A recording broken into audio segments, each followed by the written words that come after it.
Hey friends, I am Dr. Patrice Buckner Jackson, but you can call me PBJ.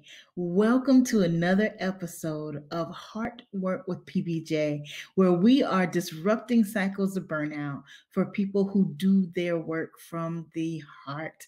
Friends, I am always so full of joy when I have an opportunity to come and share with all of you some of these lessons that I have learned, and I'm so grateful that you continue to take this journey with me. Listen, if you are not following me on Instagram, you need to get with it right now. Instagram is where you get your spoonful of PBJ every Monday. And of course, a new episode of this podcast every Wednesday. So go on over to Instagram at Dr. Patrice Buckner Jackson. Follow me there so you will not miss an update. You will not miss a spoonful. You will not miss an episode. Again, follow me on Instagram at Dr. Patrice Buckner Jackson in order to keep up with everything that's going on with me, okay? Today we have a special episode. So I had the opportunity to have an Instagram live conversation with one of my sisters, Ashley James, and I am sharing a portion of that conversation with you all today. Ashley James is a purpose chaser by nature who founded the Own Your Authenticity brand. As a registered nurse, she was constantly pouring into her patients, which brought her fulfillment, but deep down, she knew she wanted more. It wasn't until the stillness of the coronavirus pandemic, which put her into a silent season, that she realized that her purpose was deeply rooted inside her. Soon thereafter, she realized that her side hustle was leading her down a path of burnout and not purpose.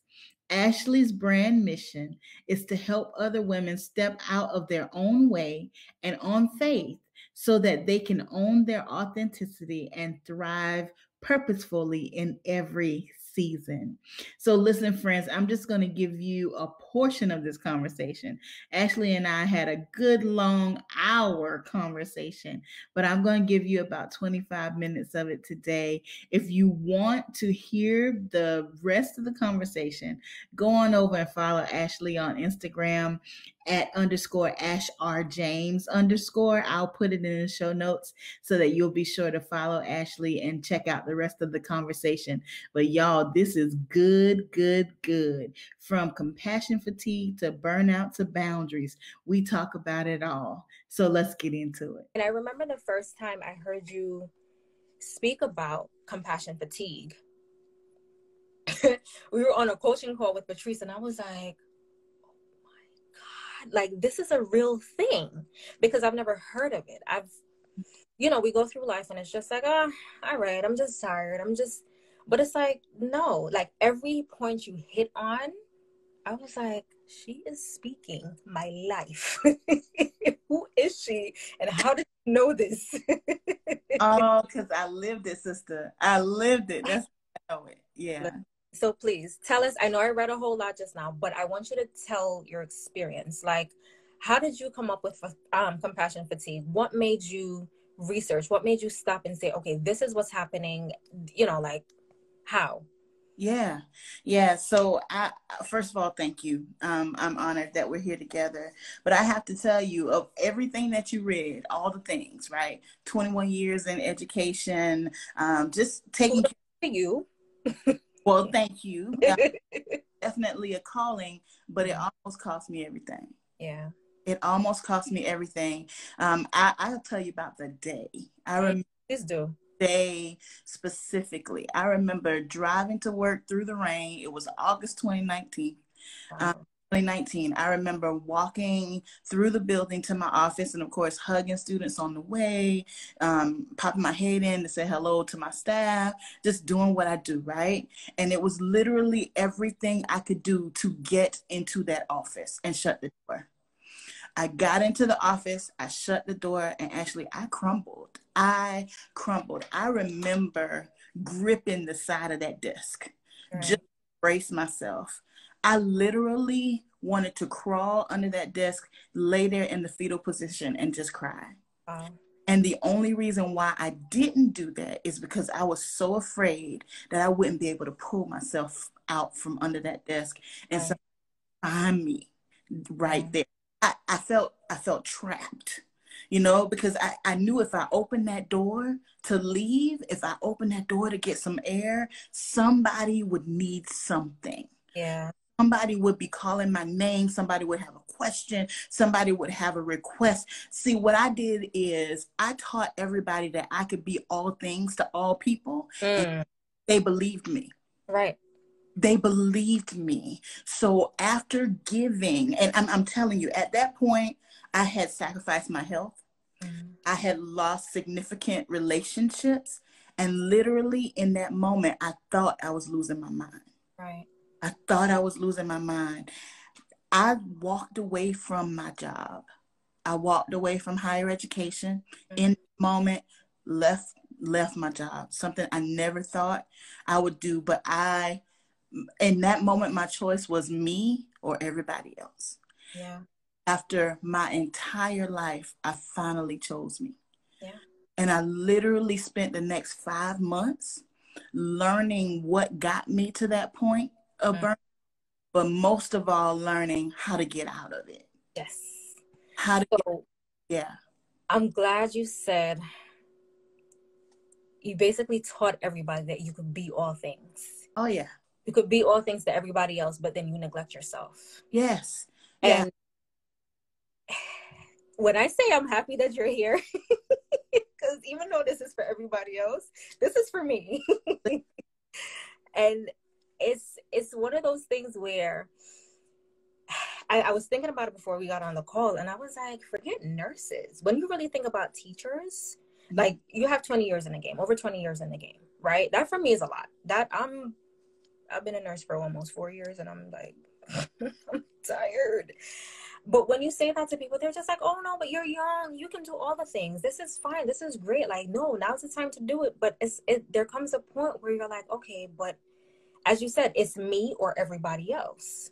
I can try to be on the level playing field to, sacrifice some things, be here sometimes, but then at a certain point you hit a brick wall. Well, but here's the thing. So we teach people how to treat us. Yes.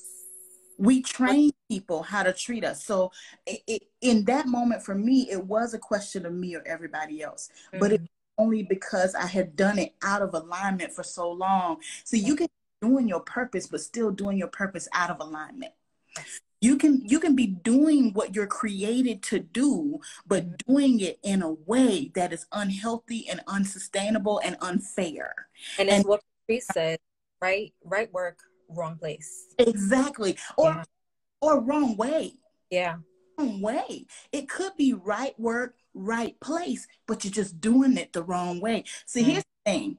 Whether you're a nurse, a teacher, a social worker, a counselor, whatever work you do, a stay-at-home mom, a minister, all these people struggle with compassion fatigue. And one person can do that same work and be fine.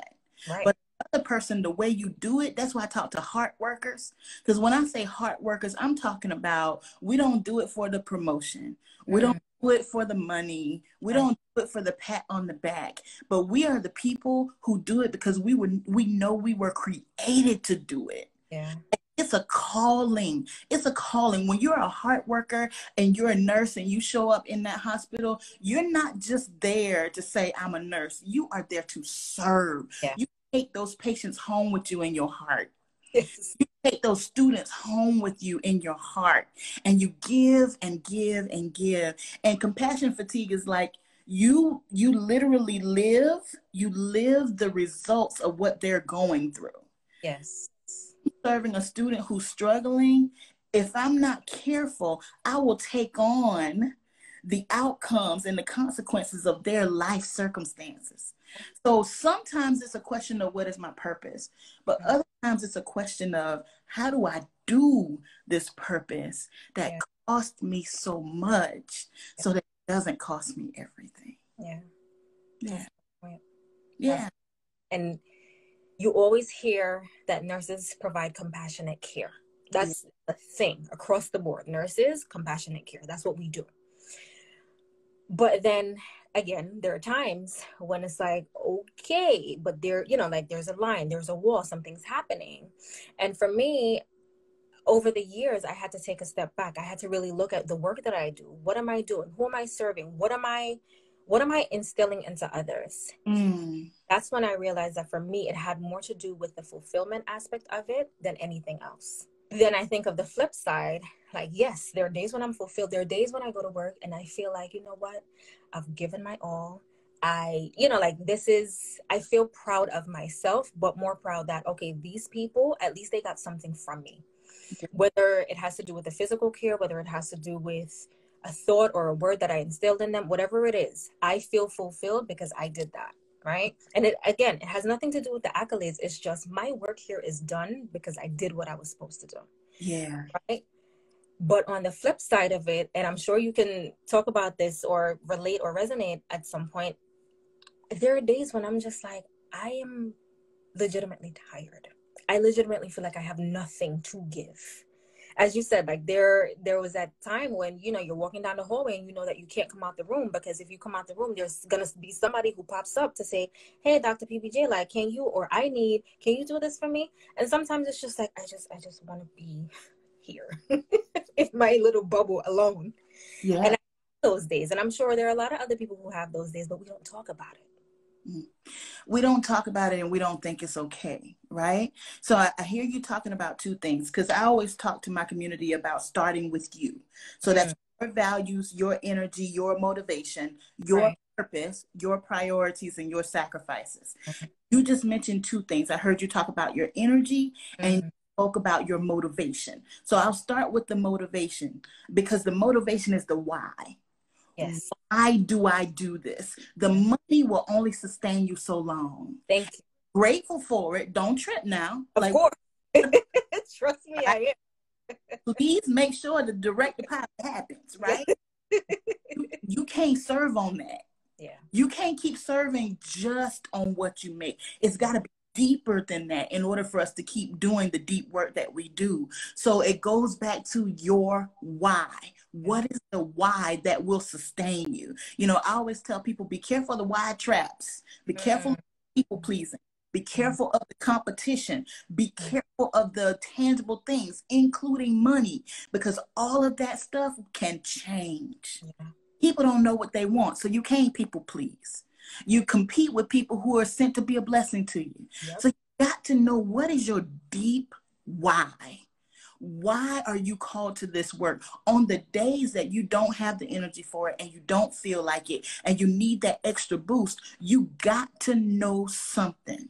You got to know something about why you keep doing this and what makes you keep showing up. And it can't be the money. It can't be waiting on the pat on the back, because you won't always get that. It can't be the recognition, because you won't always get that. It's got to be something deeper than that. So that's the why.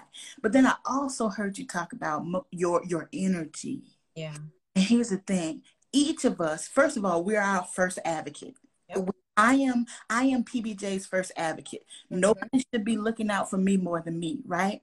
And in order to advocate for myself, I've got to know how to refill my tank. And everybody's different. I can't expect my workplace to refill my tank. There are so many hard workers out there just giving, and literally scraping the bottom of the barrel, because you haven't stopped for a minute to go get a refill. And you got to know what refills you, because everybody's different.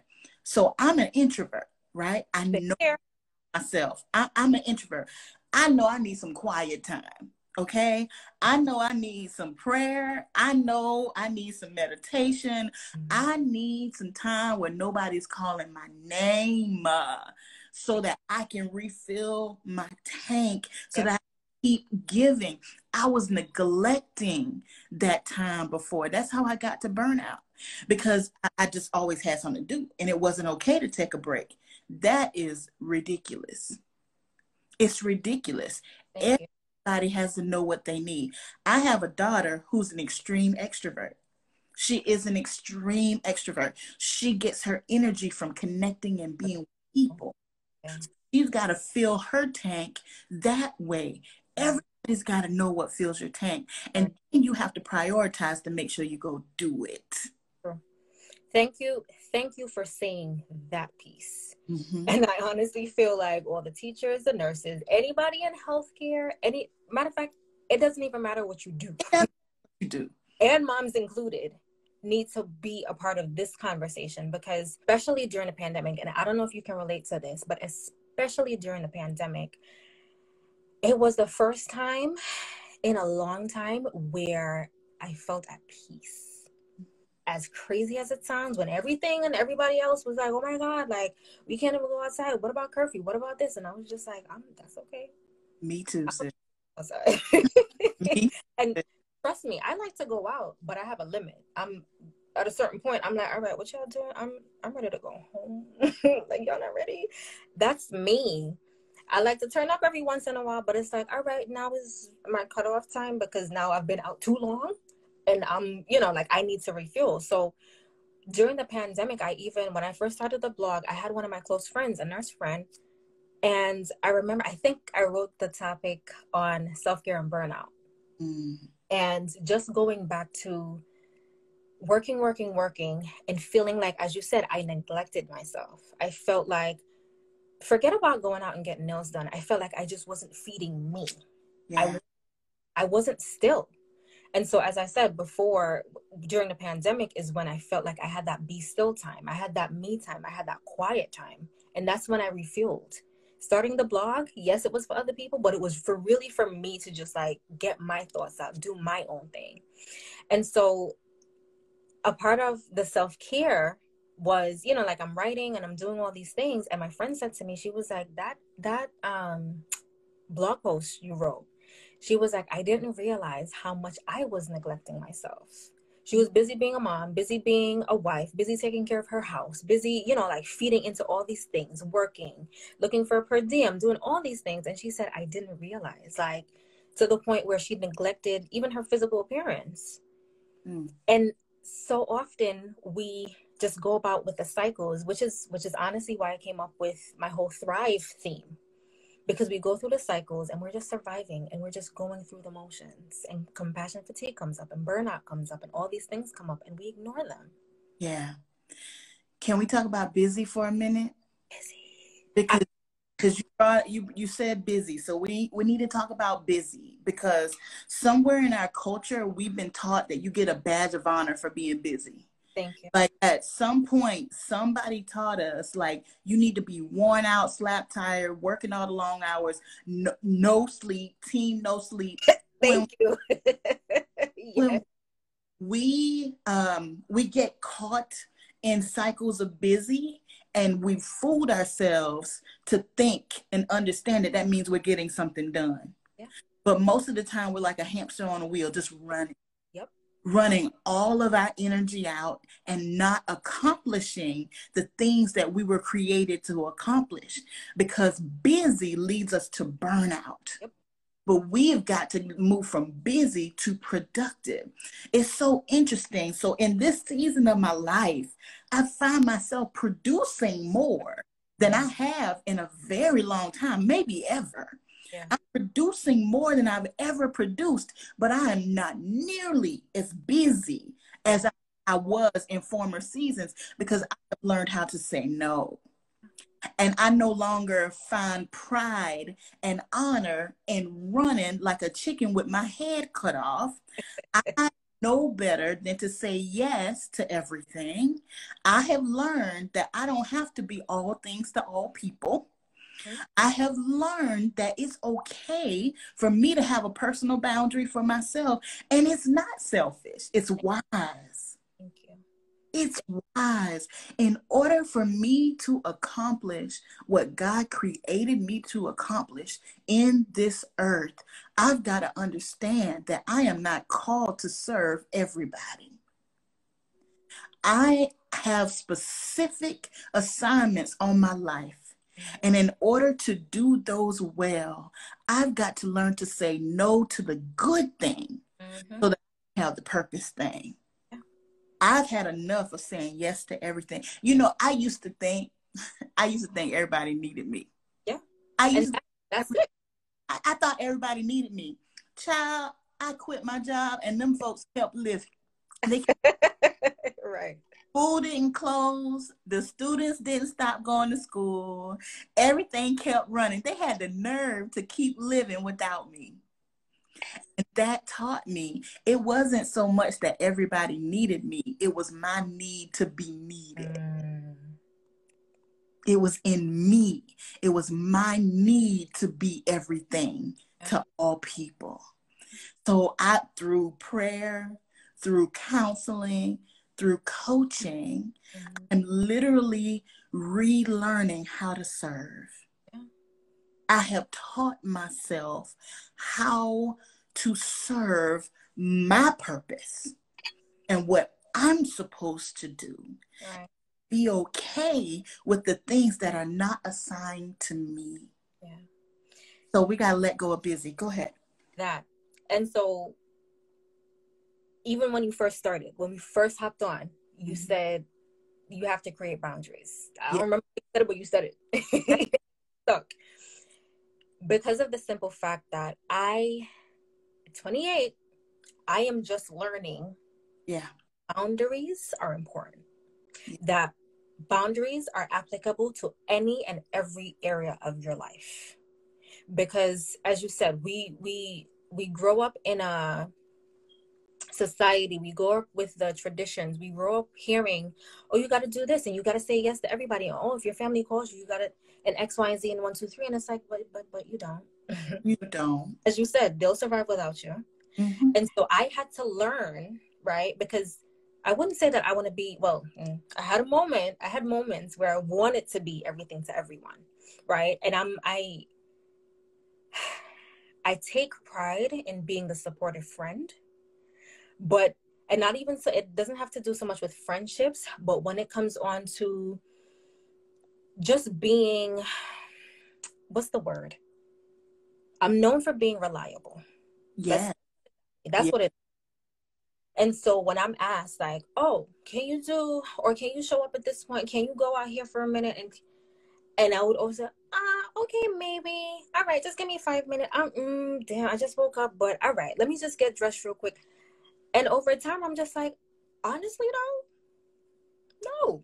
And so it wasn't until, I kid you not, it wasn't until maybe we're in May, 2 months ago, after I started therapy, and my therapist said, and I don't remember how it came up or why it came up, and she was like, no, boundaries. She said, boundaries teach people how to treat you.